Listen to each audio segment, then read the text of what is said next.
네, 오늘 예배에 나오신 모든 분들을 환영하고 축복합니다. 다 같이 사도신경 하시면서 예배 시작하겠습니다. 나사 천지를 만드신 하나님 아버지의 이름 믿사오며 그 외아들 우리 주 예수 그리스도를 믿사오니 이는 성령 링타사 동정녀 바르게 나시고 본디오 빌라도에게 고난을 받으사 십자가에 못 박혀 죽으시고 장사한 지 사흘 만에 죽은 자 가운데서 다시 살아나시며 하늘로 사신능하신 하나님의 편에 앉아 계시다가 저로서 산자와 죽은 자를 심판하러 오시리라. 성령을 믿사오며 거룩한 공의와 성도가 서로 통하는 것과 죄를 사하여 주는 것과 몸이 다시 사는 것과 영원히 사는 것을 믿사옵나이다. 아멘. 저희 오늘도 일어나요. 같이 일어납시다.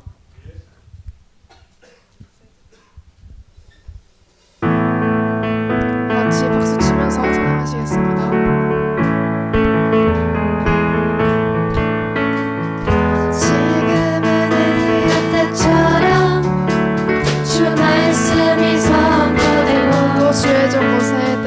주의 종 모세의 때와 같이 언약이 성취되네. 비록 전쟁과 기근과 핍박 환난이 다가와도 우리는 광야에 외치는 소리 주의 길을 예비하라. 보라 주님 구름 타시고 나팔 불 때 다시 오시네. 모두 외치세.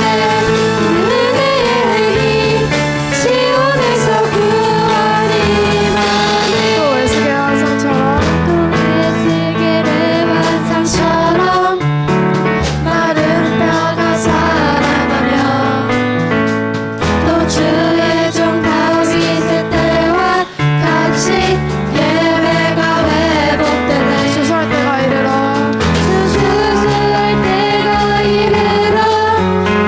대파연은 이어졌네.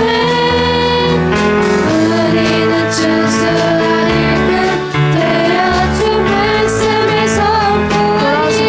보라 주님 구름 타시고 나팔 불 때 다시 오시네. 모두 외치세. 은혜의 힘 시온에서 구원이. 보라 주님 구름 타시고 구름 타시고 나팔 불 때 다시 오시네. 모두 외치세. 은혜의 힘 시온에서 구원이 임하네.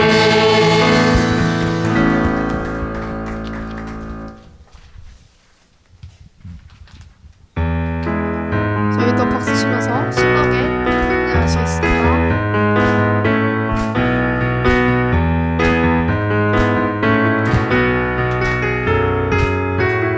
여호와를 즐거이 불러 여호와를 즐거이 불러 기쁨으로 주께 나가리.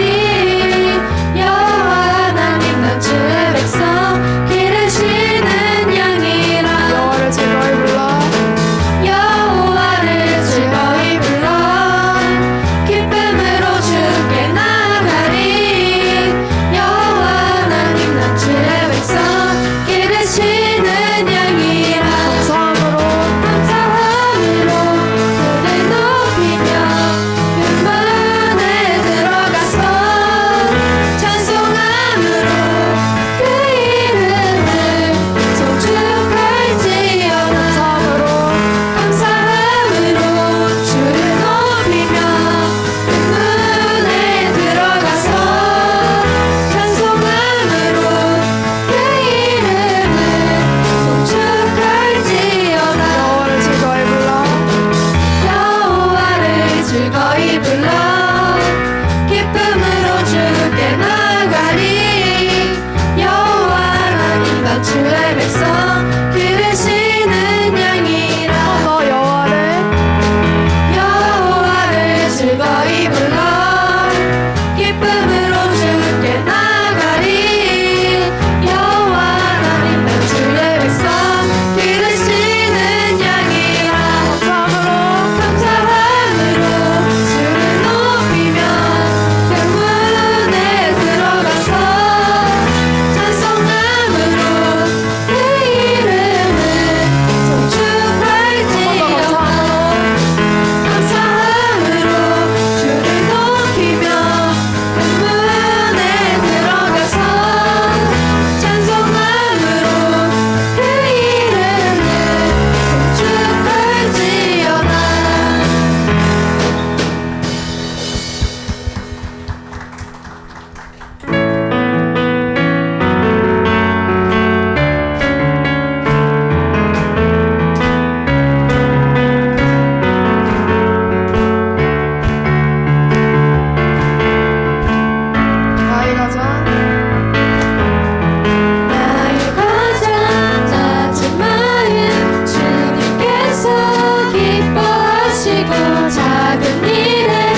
완전하신 나의 주 찬양하실 때 완전하신 나의 하나님께 감사드리며 찬양하시겠습니다. 완전하신 나의 주 나의 길로 날 인도하소서. 행하신 모든 일 주님의 영광 다 경배합니다. 예배합니다. 찬양합니다. 주님만 날 다스리소서. 예배합니다. 찬양합니다. 주님 홀로 높임 받으소서. 한 번 더 완전하신 나의 주 완전하신 나의 주 나의 길로 날 인도하소서. 행하신 모든 일 주님의 영광 다 경배합니다.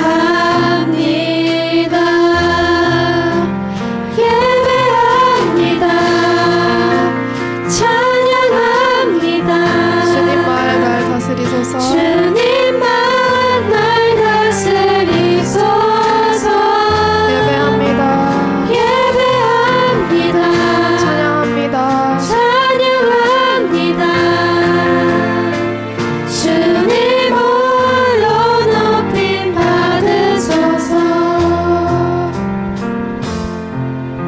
지금까지 우리가 행해온 모든 것은 주님의 영광인 줄을 압니다. 우리가 앞으로 살아갈 때 행할 모든 일도 주님만 우리를 다스리길 바라는 마음으로 하나님께 기도하시겠습니다.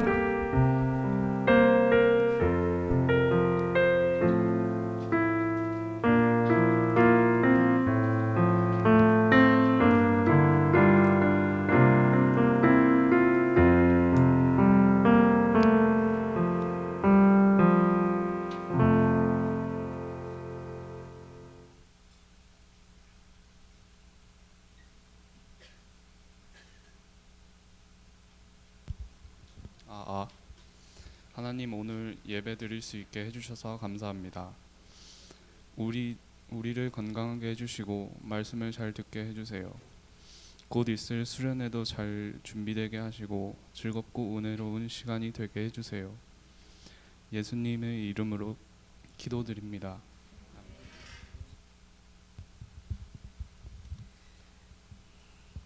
네, 우리 고등부 예배 오신 여러분을 주님의 이름으로 환영하고 축복합니다. 엄청 덥죠? 네, 에어컨 엄청 세게 틀어놨는데도 우리가 또 열정적으로 찬양하니까 금세 또 더워지네요. 자, 우리 앞뒤 좌우로 함께 눈 마주치면서 인사 나누도록 하겠습니다. 환영하고 축복합니다. 네, 환영하고 축복합니다. 잘 오셨습니다. 우리 교회 소식 전하도록 하겠습니다. 우리 이제 요한계시록 우리 계속 매일 성경 묵상하고 있는데 여러분 아침마다 말씀 읽고 또 묵상하고 기도하며 또 이 더운 여름 잘 지내시길 바랍니다. 5번 보시면은 오늘 이제 예배 후에 반별로 잠시 모였다가 모임하고 그다음에 301호로 반별로 또 이동하시면 됩니다. 그래서 301호에서 중등부랑 같이 수련회 가는 분들, 뭐 못 가는 분들 다 선생님들, 학생들 다 모여서 길게는 안 할 거고요. 짧게 수련회를 위해서 기도회를 합니다. 우리가 좀 늦을 수도 있어서 고등부 예배가 항상 좀 늦게 끝나서 중등부 알아서 먼저 시작한다고 했거든요. 그래서 우리 이제 반 모임 다 끝나시는 대로 이렇게 중등부실로 가셔서 함께 기도해 주시면 좋을 것 같고요. 네, 6번 중요합니다. 이제 우리 수련회 그 주보 옆에 보면은 캠프곡 찬양 리스트 있죠? 우리 가서 이제 할 찬양곡 리스트가 있습니다. 한 번씩 들어보시고 이제 아마 오늘 오후에 수련회 가는 분들은 단톡방을 팔 거예요. 거기에 우리 뭐 고등부 단톡방에도 올릴 건데 또 링크도 한번 정리해서 올려드리도록 하겠습니다. 그래서 미리 좀 뭐 익숙한 찬양도 있겠지만 또 잘 모르는 찬양이 있다면은 잘 들어보고 미리 준비해서 은혜 시간 되길 바랍니다. 또 보시면은 우리 지난번에 이제 갔던 캠프여서 익숙하실 텐데 준비물 잘 챙겨주세요. 또 세면도구, 또 여벌 옷 또 많이 챙겨 오셔야 하고, 그다음에 이제 개인 침구류, 이거는 뭐 베개라든지 뭐 얇은 이불이라든지, 침대는 있거든요. 침대는 있고, 중등부는 주로 2인실로 다 갈 거예요. 고등부는 제가 일부러 10,000원 더 내면 2인실을 좀 더 좋은 숙소 할 수 있는데 일부러 4인실 했어요. 그래서 4명이서 좀 이렇게 같이 있으면 더 좋잖아요. 그죠? 아닌가? 그래서 4인실로 이렇게 했거든요. 근데 침대 다 있고 대학교 기숙사여서 뭐 있을 건 다 있는데, 뭐 수건이라든지 뭐 세면도구, 갈아입을 옷, 또 뭐 이불이 필요하다 하면 이불, 뭐 베개 이런 것들은 또 각자 챙겨 오셔야 합니다. 그리고 이제 뭐 편의점 거기에 있고, 캠퍼스 아니어서 편의점도 있고, 그 다음에 뭐 이렇게 오고 가는 길에 갈 때 한번 들리나요? 우리가 뭐 어떻게 하기로 했었는데 생각이 안 나네. 올 때는 아마 그냥 올 거고, 갈 때 휴게소 잠깐 들릴 거예요. 뭐 식사까지는 아니어도 이렇게 하고, 도착해서 이렇게 또 사 먹을 수 있고, 중간에 푸드 트럭이 옵니다. 그래서 푸드 트럭에서 뭐 이걸 이것저것 사 먹을 수 있기 때문에 현금, 용돈, 여러분 먹는 양만큼, 먹고 싶은 만큼 용돈을 잘 챙겨 오시면은 되겠습니다. 그리고 출발 시간 12시 30분에 딱 출발할 거기 때문에 12시 30분에 딱 오면 안 되겠죠. 늦어도 한 15분 전에는 오고, 넉넉히 그냥 12시까지 교회 가야지 생각하고 준비해서 나오시면 되고요. 우리가 모여서 밥 먹고 가는 게 아니기 때문에 아점을 좀 먹고 오든지 이른 점심을 이렇게 먹고 오시면은 좋습니다. 그리고 토요일에는 조금 빨리 도착하면 12시 반쯤 이제 토요일에 교회에 다시 돌아오게 될 거고, 좀 늦어도 1시 전에는 돌아오게 될 겁니다. 그래서 그렇게 알고 계시면 되고요. 이제 여러 뭐 사정상 수련회 참석하지 못하시는 분들, 그리고 이제 중에서 갑자기 뭐 갈 수 있게 됐다 하면은 뭐 당일에도 괜찮으니까 가겠다고 언제든 얘기하면은 제가 이제 모시러 가겠습니다. 그리고 이제 못 가시는 분들은 계속 기도해 주시면 감사하겠습니다. 그리고 이번에 가면은 CCM 대회 있는데, 어제도 찬양팀 중등부랑 같이 이렇게 모여서 연습했거든요. 근데 뭐 들리는 소문에 의하면 아마 거의 1등 할 것 같다, 이런 소문이 막 들려요. 애들이 네, 저게 믿음이 부족해서 이제 모르겠는데 어마어마한 팀들이 많이 나오거든요. 무슨 가면 아마 지난번에 간 분들은 알겠지만 처음 가시는 분들은 깜짝 놀랄 거예요. 쟤는 저 교회는 뭐 공부 안 하는 애들만 모여 있나? 모여서 저것만 준비했나 할 정도로 막 뭐 춤에 뭐 막 묘기에 막 찬양에 난리가 나는데, 우리도 아마 순위권에 들지 않을까 싶어요. 그래서 여러분 잘 응원해 주시고, 그다음에 농구 대회를 신청했거든요. 중등부에서 아마 남자애들이 좀 하고 싶은 애들이 있어가지고 일단 신청했는데, 혹시 이제 고등부에서 제가 볼 때는 농구 잘할 것 같은 친구들이 좀 있는데, 내가 좀 나가서 캐리를 하겠다 하는 친구 있으면은 황대진 집사님께 부장쌤한테 이렇게 해주시고, 안 되면 뭐 중딩들끼리 나가가지고 이제 다른 교회 고등부 형들한테 다 발리는 거지 뭐 어쩔 수 없죠. 뭐 한번 뭐 더운 여름에 나 농구 대회 한번 나가겠다. 상금 30이거든요. 네, CCM 대회도 상금 더 높을 거야 아마 그것보다. 네, 그러니까 한번 생각 있으신 분들은 신청해 주시고요. 그리고 이제 저 뒤에 이제 교회 주보에는 광고가 나갔는데, 저 뒤에 포스터도 있는데 신앙 핵심 교육이 있어요. 그래서 이제 8월 첫 주 3일 다음 주 주일부터 해가지고 이렇게 4주 동안 이 자리에서 할 겁니다. 그래서 12시 40분에 하는데, 여러분 시간 되시는 분들 이렇게 신청하셔가지고 4주 동안 이렇게 함께 해주시면 감사하겠습니다. 네. 우리 함께 나 주님 앞으로 찬양하면서 봉헌의 시간 갖도록 하겠습니다.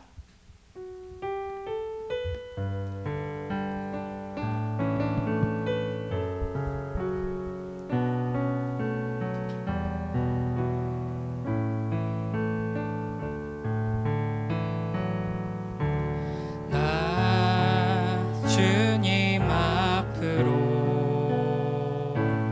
겸손히 나가서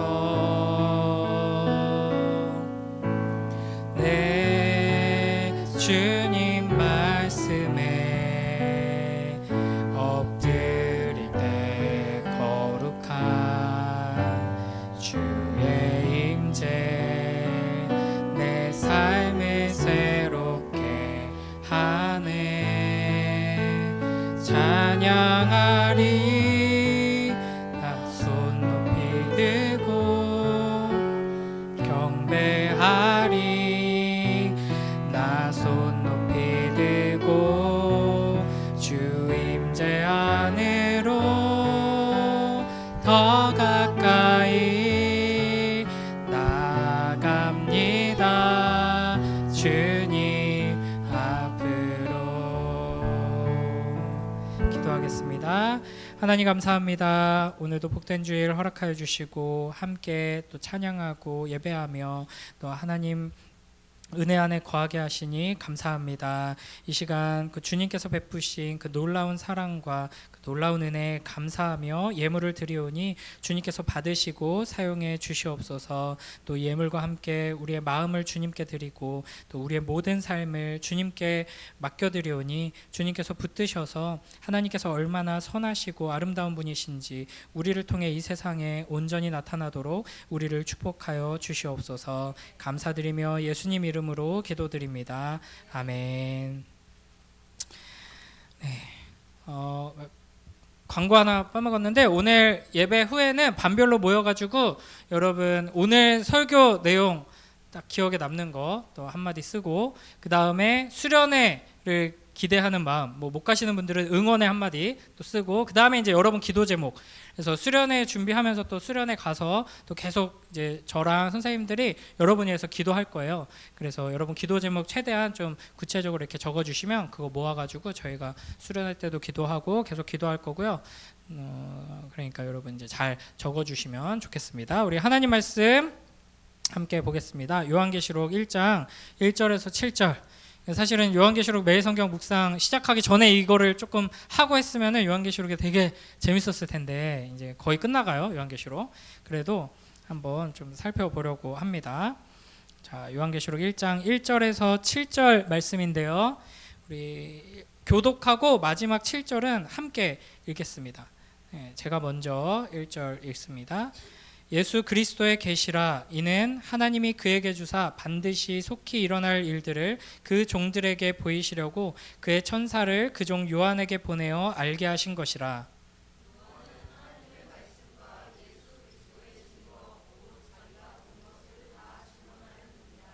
이 예언의 말씀을 읽는 자와 듣는 자와 그 가운데에 기록한 것을 지키는 자는 복이 있나니 때가 가까움이라.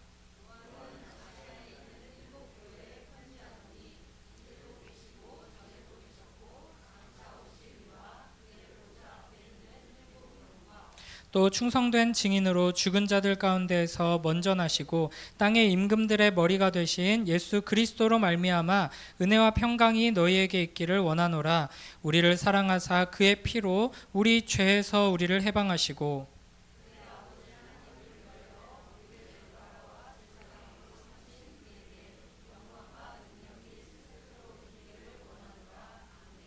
볼지어다 그가 구름을 타고 오시리라. 각 사람의 눈이 그를 보겠고 그를 찌른 자들도 볼 것이요 땅에 있는 모든 족속이 그로 말미암아 애곡하리니 그러하리라. 아멘.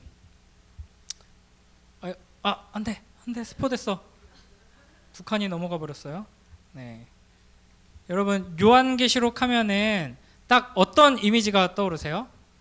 요한계시록을 난 한 번 정도 다 읽어봤다, 통독해봤다 하는 사람 있으세요? 요한계시록 읽어봤다.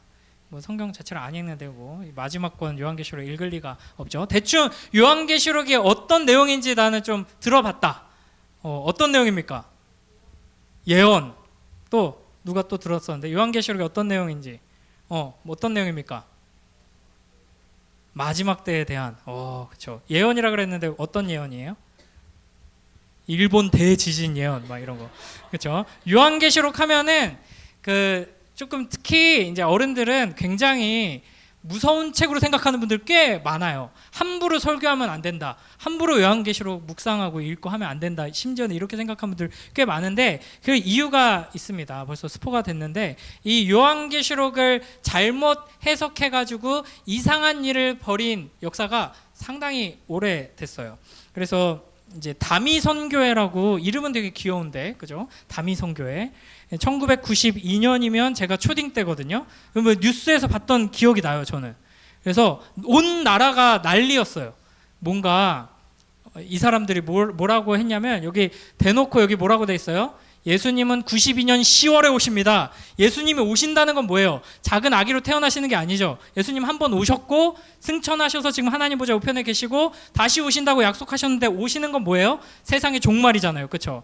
92년 10월에 오십니다. 이렇게 막 광고를 하고 그래서 영접할 준비를 속히 합시다. 밝은 빗소리인데 사실은 개소리죠.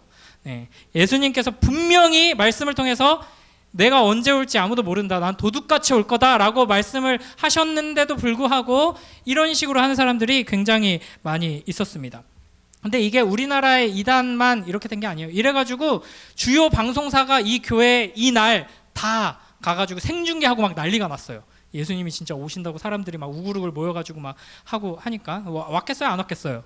그러니까 아무 일도 일어나지 않았죠. 그래서 조금 늦으시나 봐요. 막 이러면서 막 핑계 대고 이러면서 이상하게 이제 끝난 스토리가 있는데 여러 이단들이 이 요한계시록의 이야기를 이상하게 해석하면서 예수님이 언제 오십니다. 그러니까 우리가 헌금을 많이 해야 합니다. 전 재산을 다 나한테 바치세요. 막 이런 식으로 했던 경우가 많거든요. 그래서 뭐 제7일 안식일 예수 재림교회 여기 교회 이름부터가 이제 재림교회잖아요.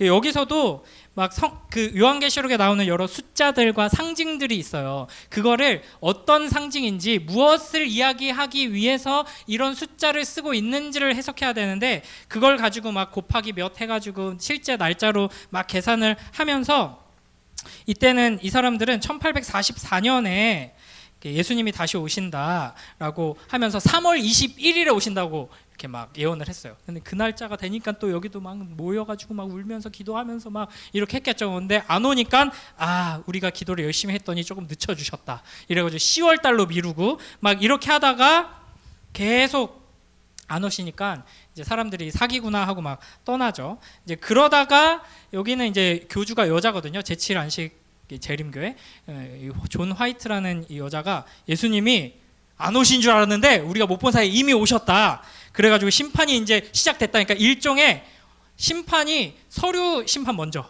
지금 시작돼 있는 상태다. 막 이런 식으로 막 하면서 사람들을 또 끌어모아서 우리나라에도 이 교회가 많이 있거든요. 길거리에서 이런 거 본 사람 있어요?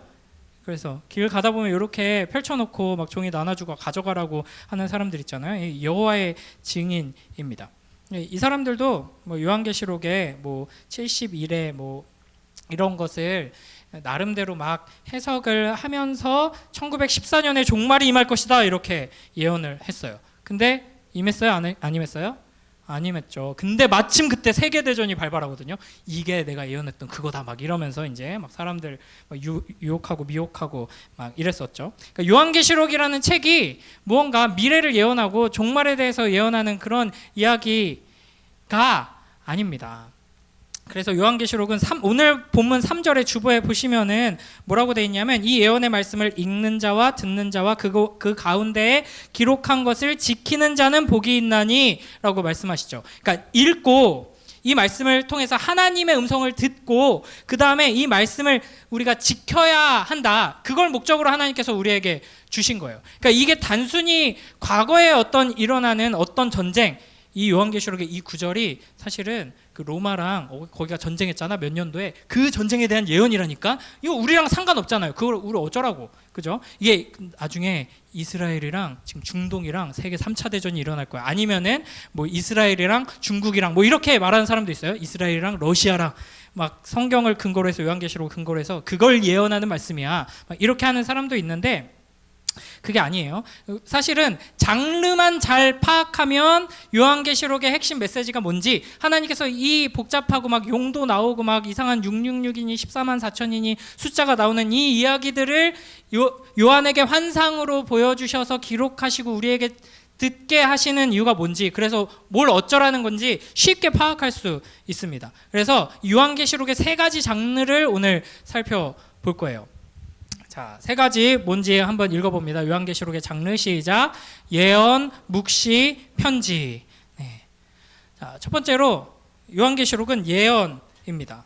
최근에 떠들썩했죠. 일본에 닥칠 대재앙 해가지고 2025년 7월. 근데 아직 7월이 안 지나가지고 이거 좀 불안불안하기는 해요. 놀랍게도 어떤 만화책에 이런 내용이 써 있어가지고 일본 사람들이 실제로 조금 불안해하는 사람들이 좀 있었다고 하고, 그리고 실제로 일본에 여행 가는 그 수치가 뚝 떨어졌다고 하더라고요. 뭐 더워서 그런 것들 수 있을 거고 뭐 그럴 건데, 어쨌든 이런 우리가 예언이라고 하면은 미래에 무슨 일이 일어날 거다를 이야기하는 걸 예언이라고 많이들 생각을 해요. 그래서 제일 유명한 예언자 중에 한 명이 노스트라다무스.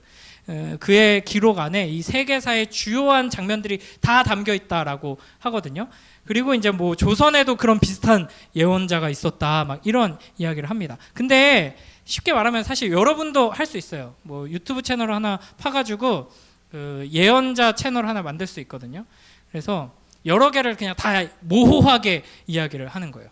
그래서 뭐 동방에 불타는 별이 바다에서 일어나 수많은 사람들의 비명으로 가득 찼다, 뭐 이런 걸 써놔. 그리고 이제 이게 뭘 해석하는지 여러 가지 버전으로 만들어서 유튜브에 올려놨다가 거기에 비슷한 게 일어나면은 딱 공개하고, 틀린 건 지우고, 막 이렇게 하면 이제 예언자가 될 수 있거든요.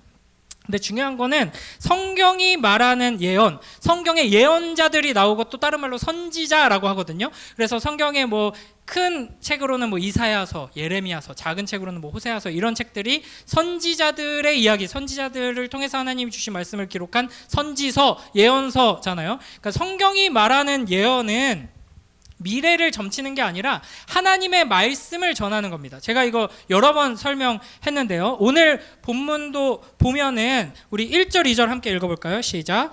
예수 그리스도의 계시라. 이는 하나님이 그에게 주사 반드시 속히 일어날 일들을 그 종들에게 보이시려고 그의 천사를 그 종 요한에게 보내어 알게 하신 것이라. 요한은 하나님의 말씀과 예수 그리스도의 증거 곧 자기가 본 것을 다 증언하였느니라. 아멘. 그래서 보면 먼저 1절에 중요한 건 예수 그리스도의 계시입니다. 하나님께서 주신 거예요. 하나님께서 열어서 보여주신 것, 이것을 요한이 이제 보고 그 본 것을 이제 보이시고 알게 하시고, 그래서 본 것을 증언하는 것, 이게 이제 구약 성경의 맥락에서 예언자가 하는 일입니다. 그러니까 단순히 미래를 말하는 게 아니에요. 하나님의 말씀을 전하는 거예요. 그래서 구약에서 사실 예언자가 자꾸 미래에 무슨 일이 일어날 거니까 뭐 해라, 미래에 이런 일이 일어날 거다 경고하는 것처럼 보이는 이유는 하나님이 이미 하나님의 말씀을 통해 이스라엘과 언약을 맺으면서 너희를 위해서 내가 이런 일을 할 거고, 너희가 순종하면 이런 축복을 줄 거고, 너희가 불순종하면 내가 이렇게 너희를 징계하고 이렇게 너희를 혼낼 건데 그때 말 듣고 돌아와야 돼. 그래도 말 안 들으면 내가 기근을 내려서 굶어 죽게 할 거야. 그러면 정신 차리고 다시 나에게 돌아와야 돼. 그래도 정신 안 차리면 내가 다른 나라 보내가지고 너네 멸망시킬 거야. 그때라도 잘못했습니다 하고 나한테 돌아와야 돼. 그래도 말 안 들으면 너네는 내가 약속해서 너희한테 준 이 땅에서 살 필요 없어. 살 수 없어. 내가 쫓아낼 거야. 그래서 포로로 끌려갈 거야. 그때 포로로 끌려간 데서 고통스러울 때 하나님께 돌아가야겠다라고 회개하고 돌아와. 그러면 그때라도 회복시켜줄게. 이게 하나님께서 이스라엘과 언약 맺으면서 하신 약속이거든요. 근데 그 약속대로 이스라엘 역사가 쭉 펼쳐져요. 왜? 이스라엘이 계속 불순종하고 계속 회개하지 않으니까요. 그러니까 예언자들은 하나님이 이렇게 약속하셨잖아 하면서 약속의 말씀을 계속 설교하는 거예요. 가르치는 거예요.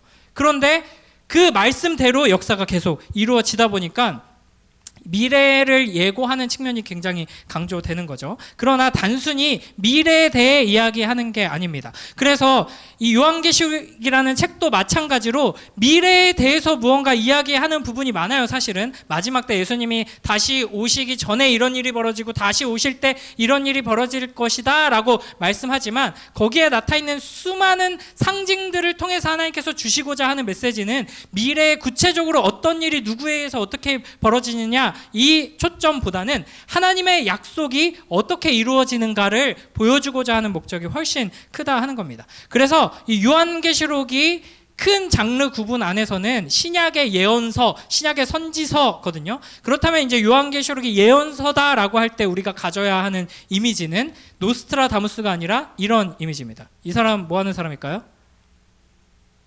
네, 대변인이죠. 대변인. 이분은 대통령실 대변인이고, 이분은 이제 청와대가 아니라 뭐죠? 백악관, 미국 백악관 대변인입니다. 그러니까 요한계시록을 기록한 요한의 역할은 하나님의 말씀을 대신 우리에게 전달하는 겁니다. 그러니까 이 요한계시록을 통해서 우리가 들어야 하는 것은 단순한 미래, 종말 이야기가 아니라 이 세상을 통치하고 주관하시며 결국에는 약속하셨던 그대로 말씀대로 완성하시는 하나님의 그 약속의 말씀, 하나님의 음성인 것이죠.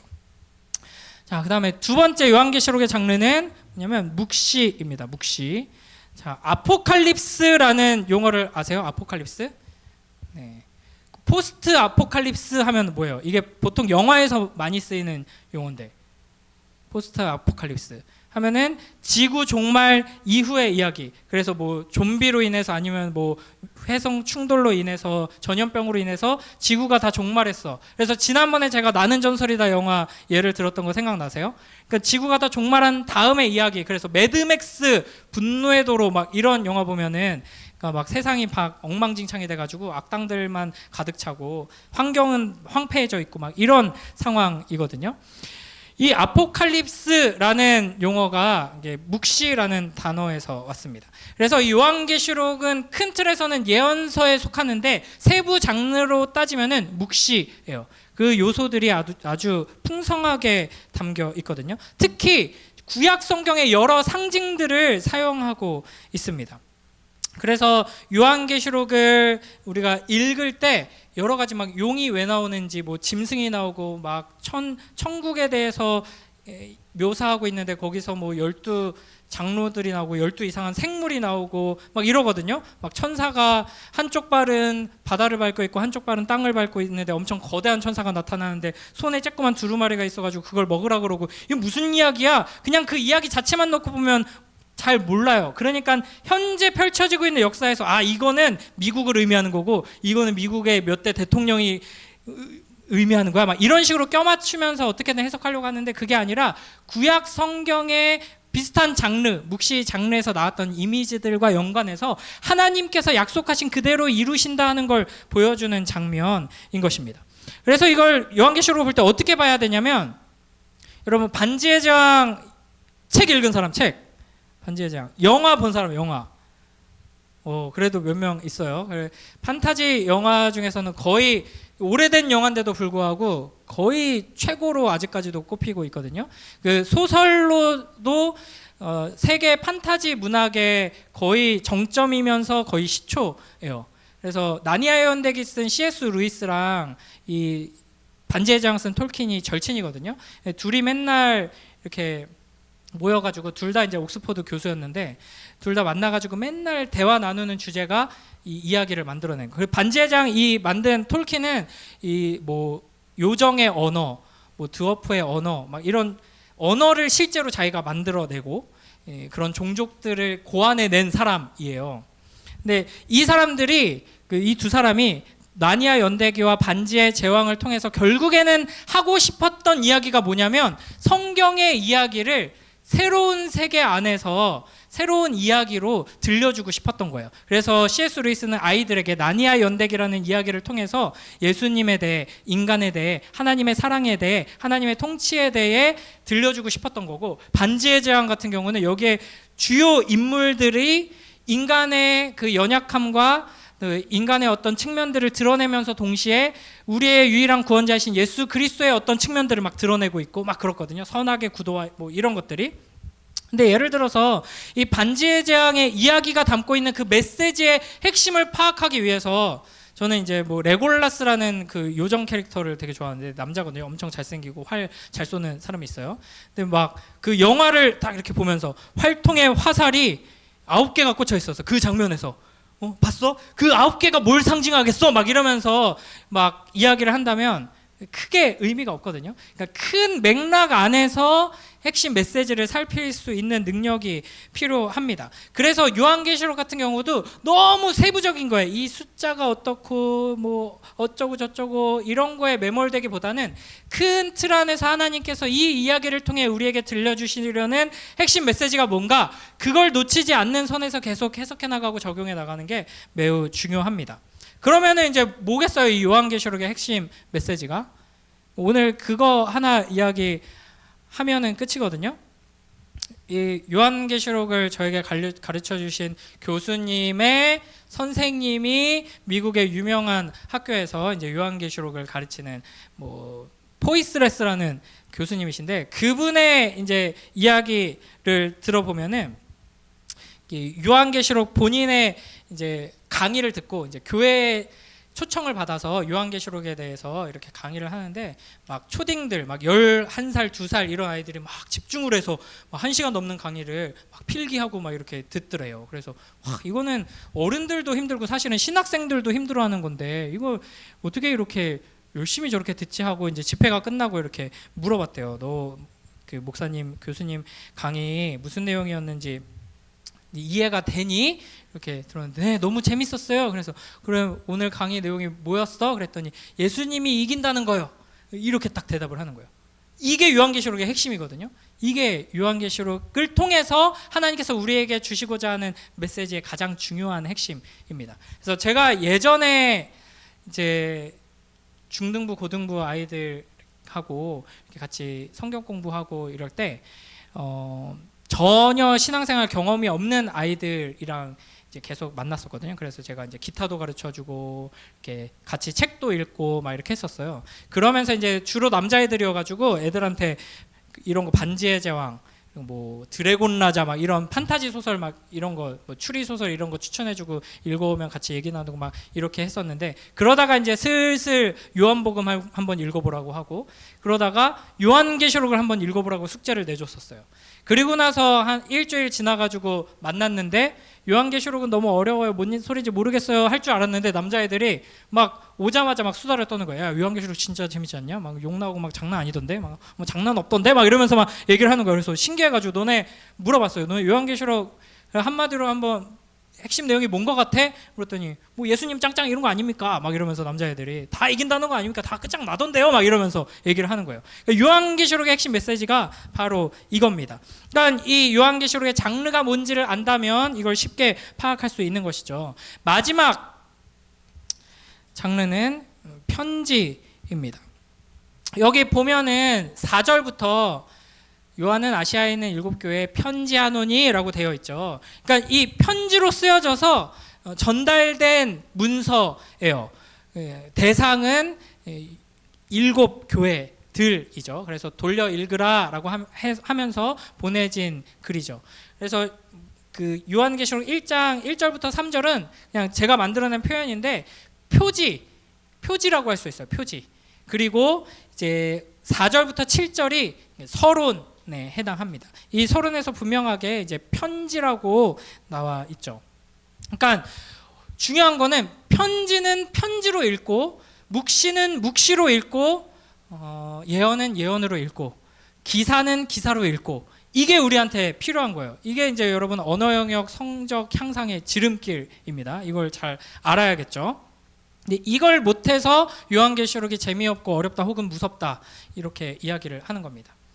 이게 2022년 이제 드라마였는데 너에게 가는 속도 493. 이거 본 사람 있어요? 아마 폭망한 것 같던데.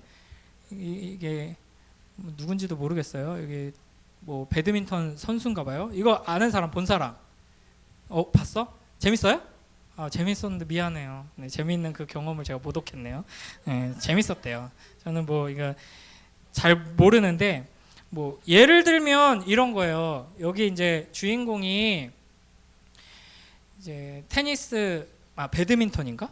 배드민턴 선수인 것 같아요. 근데 대학생이에요. 근데 그 옆 건물에 공대 오빠한테 첫눈에 반한 거야. 사랑에 빠졌어. 그래가지고 계속 이렇게 보다가 편지를 이렇게 절절하게 썼어요.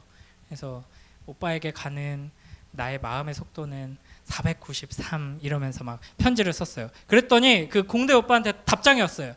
편지에 적힌 킬로미터는 속도나 속력이 아니라 거리를 나타내는 단위이기 때문에 속도라고 칭하는 것은 잘못된 것입니다. 이게 제가 썼는데 이게 오타가 좀 났네요. 편지에 사용된 493은 아마도 배드민턴 경기에서 나온 셔틀콕 최고 속력 비공식 세계 기록인 493km/h를 말하는 것 같습니다. 그렇다면 킬로미터를 km/h로 표기하는 것이 옳습니다. 속도와 속력은 모두 빠르기를 나타내는 물리량이지만 속도는 방향을 포함하는 벡터량이고 속력은 방향을 고려하지 않는 스칼라량입니다. 어쩌고 저쩌고 이런 개소리를 짓거리면은 연애를 절대 못하죠. 그죠? 이런 거는 그냥 넘어가면 돼요. 그냥 킬로미터. 사실은 이거 이과를 좋아하고 수학을 좋아하는 사람이 보면 이건 진짜 말도 안 되는, 그죠? 지금 보시자마자 아셨을 거예요. 우리 쌤들은 아이고 저 한심한 놈들, 저 문과 놈들이 방송국에 앉아가지고 이딴 식으로 쓰고 있다. 아이고 이과 한 명이라도 뽑아야지. 작가나 PD나 뭐 한 명이라도 이제 이과를 뽑아놨어야지. 이게 뭐냐 이게 어디서 나와? KBS, 심지어 KBS야 KBS. 그냥 유튜브 채널에서 나왔어도 한심한데. 근데 이게 방송국에서 나온 포스터가 아니라 그 옆 건물의 최대 여대생이 나한테 보낸 편지면은 그걸 편지답게 읽고 답장을 했어야지. 그죠? 나중에 사귈 때도 그 얘기 하면 안 돼. 너 나한테 처음 줬던 편지 있잖아. 그거 내가 지금 1년을 참았어. 이제 우리가 서로 신뢰감 있는 연이니까 이제 얘기하는데 너 다음부터는 절대 그러지 마. 이거 내가 진짜 신경 쓰여가지고 내가 살이 빠진 이유가 사실 이거였다. KM이 뭐니? KM이 거기 속력, 속도 내가 차이를 설명해 줄게. 이러면 안 되는 거예요. 그죠? 그러니까 그 사람이 어떤 도구를 통해서 나한테 이야기를 하느냐, 어떤 장르를 통해서 이 글을 전달하느냐라고 할 때 그 장르를 파악하고 그 장르에 맞게, 의도에 맞게 읽는 게 굉장히 중요합니다. 하나님께서는 요한계시록을 우리에게 예언서로, 묵시로, 또 편지로 주셨습니다. 그렇다면 이 이야기를 통해서 요한이 본 환상이 주로 기록되어 있거든요. 이 환상을 통해서 하나님께서 우리에게 무엇을 말씀하시고자 하는가, 이걸 우리가 붙들어야 하는 것이죠. 그래서 이 편지를 이해하기 위해서는 어떤 상황에서 어떤 대상에게 이 편지를 쓰고 있는가를 알아야 하는데, 요한계시록의 편지를 받는 7 교회는 그 당시 초대교회를 대표하는 교회들이고 어떤 상황이었냐면 박해의 상황이었습니다. 원래는 이제 유대교 종교 지도자들과 유대인들한테 막 박해를 받았죠. 이단이라고. 그러나 로마 제국이 보기에는 그냥 유대인 안에 있는 한 분파에 불과했어요. 그렇기 때문에 그냥 비슷하게 취급을 한 거죠. 실제로 회당을 중심으로 유대인들이 모여서 성경 공부하고 예배하는 회당을 중심으로 그리스도인들도 모였고, 초반에는 바울도 회당을 찾아다니면서 계속해서 복음을 전했잖아요. 그랬는데 점점 놀랍게도 성령의 임재 안에서 예수님 믿는 사람들이 어마어마하게 불어납니다. 그냥 유대인들 안에서 유대인들이 정통 유대인에서 그리스도인으로 변하는 걸 넘어서서 심지어는 로마 황제의 친척들, 최고위직까지, 심지어는 가장 낮은 노예까지 막 수많은 사람들이 그리스도인이 되어가는 거예요. 근데 유대인들도 굉장히 독특한 민족이었는데 이 그리스도인들은 더 독특하다는 걸 이제 권력자들이 깨닫게 됩니다. 그래서 가만 놔두면 안 되겠는데 하면서 여러 가지 제한들을 두기 시작하고 불이익들을 주기 시작하고 여기저기서 이제 박해가 일어나기 시작합니다. 그러다 보니까 이제 90살 넘은 사도 요한이 최후로 남은 사도였는데 그 수많은 사람에게 존경받고 영향력을 끼침에도 불구하고 이제 죽이지는 못하니까 유배를 당한 상태로 지금 요한계시록을 쓰고 있는 것이거든요. 이런 상황에 있는 그리스도인들에게, 그러니까 이게 쉽게 말하면 이런 거예요. 예수님을 믿게 되었어. 내가 뭐 어떻게 통제할 수가 없어. 이미 나는 이제 믿게 되었어요.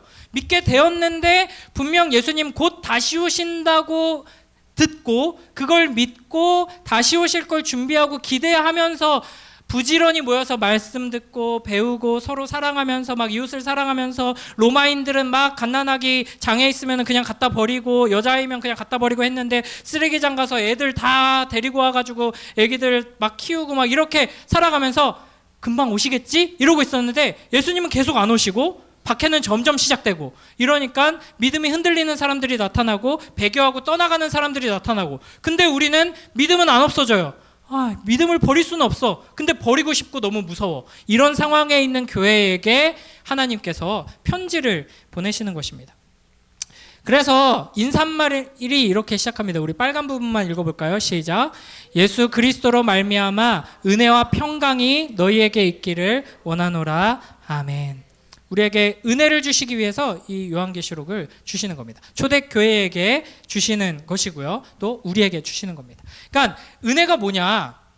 우리는 단순히 좀 이런 도움이 필요한데, 이런 개선이 필요한데 하는 상태에 있는 이들이 아니에요.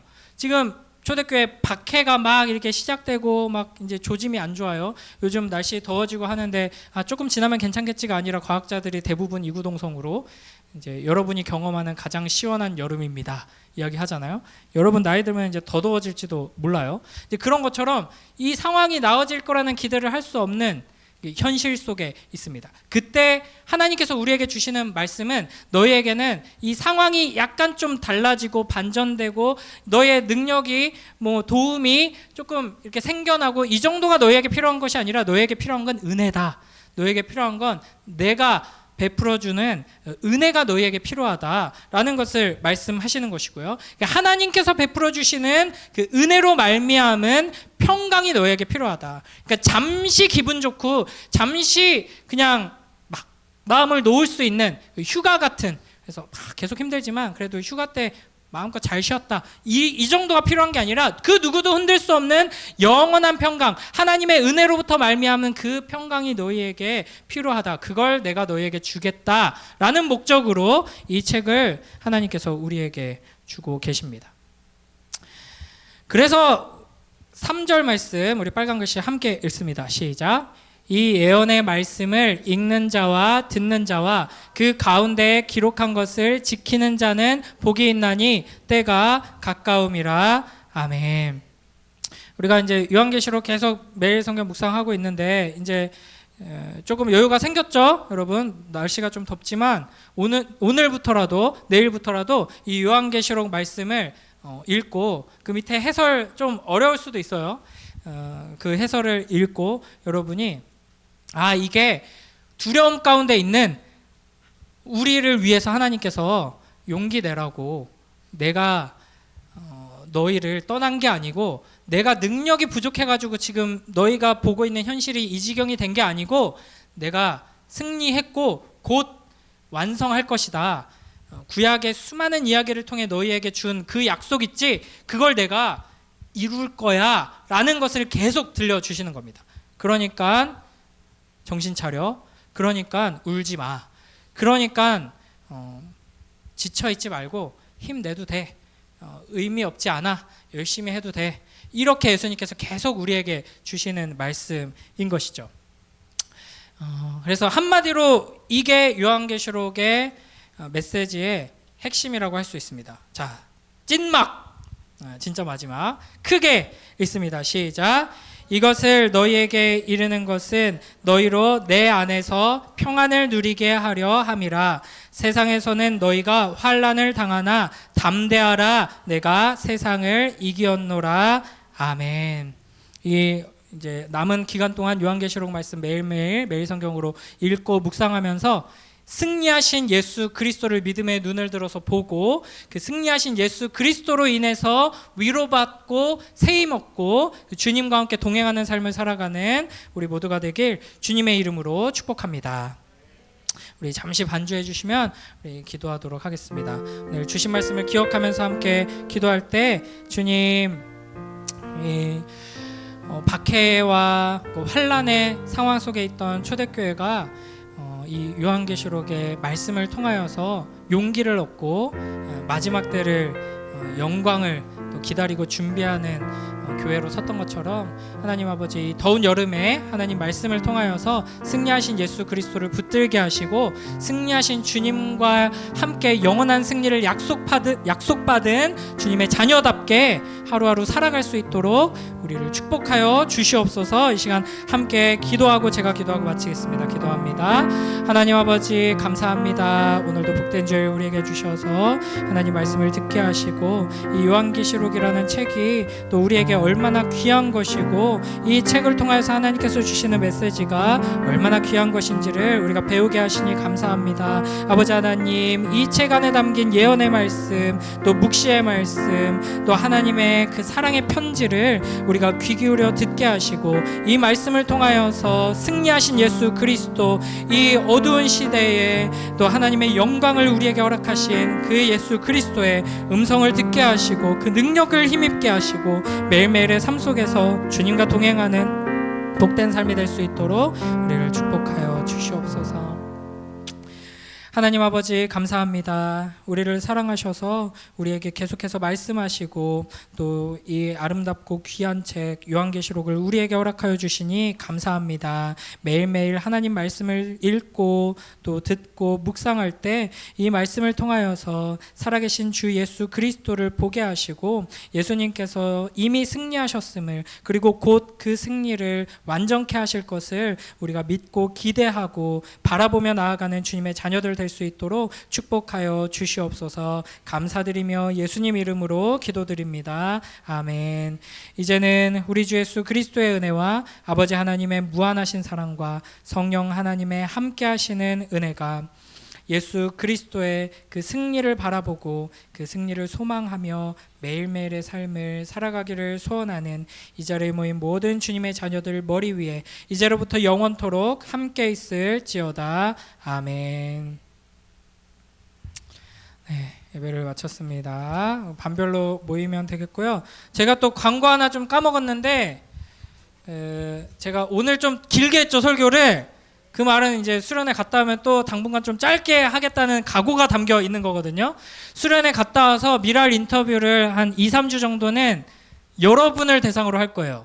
그래서 수련회 특히 이제 고3분들 조금 제가 인터뷰를 요청하고 싶은데, 수련회 갔다 와서 받은 은혜들과 또 여러분 기도 제목들 이런 것들 가지고 좀 인터뷰, 혼자 하면 좀 부담되니까 2명이나 3명 정도 이렇게 모셔가지고 인터뷰하려고 하거든요. 그래서 여러분 좀 생각하고 계시고 또 수련회 잘 갔다 와가지고 또 그 은혜를 좀 나누는 시간으로 다음 주부터는 한번 하도록 하겠습니다. 우리 반별로 모여서 이렇게 쓰고 여유롭게 좀 쓰시고 같이 좀 나누시고 그 다음에 301호로 중등부실로 이동하도록 하겠습니다.